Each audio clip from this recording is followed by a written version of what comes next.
নামাজ কেন পড়েন?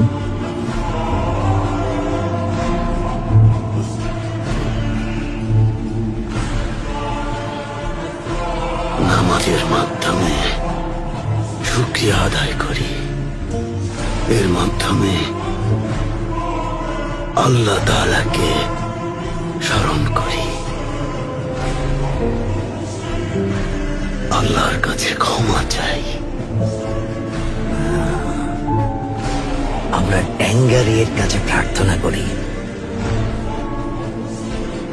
মোহাম্মদের কথা বলুন সাল্লাল্লাহু আলাইহি ওয়াসাল্লাম।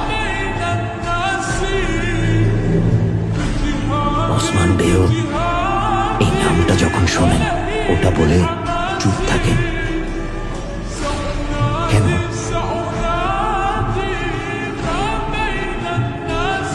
কারণ যার কথায় উনি দুজাহানের একমাত্র সুলতান।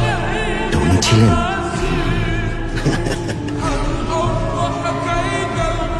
ক্ষুধার্ত থাকতেন, মাঝে মাঝে এক কাপড়ই সেলাই করে পড়তেন, মাঝে মাঝে দুধ আর খুরমায় ক্ষুধার জ্বালা মেটাতেন। তাহলে ওনাকে সুলতান কেন বলে? ওনার কিছুই ছিল না, পেট ভরে খেতেও পারতেন না। আসলে গরিব ছিলেন না যার কথায়, দাতা ছিলেন, দান করে দিতেন।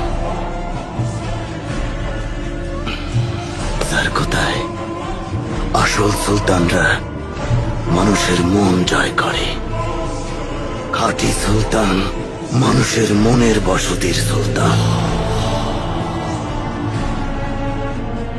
জানাজার কথায় আসল অভিযান হলো মানুষের মন জয় করে নেয়া। নবীজি এমন সুলতান ছিলেন, ক্ষমাশীল ছিলেন। উনি দুনিয়ার সবার কথা চিন্তা করতেন।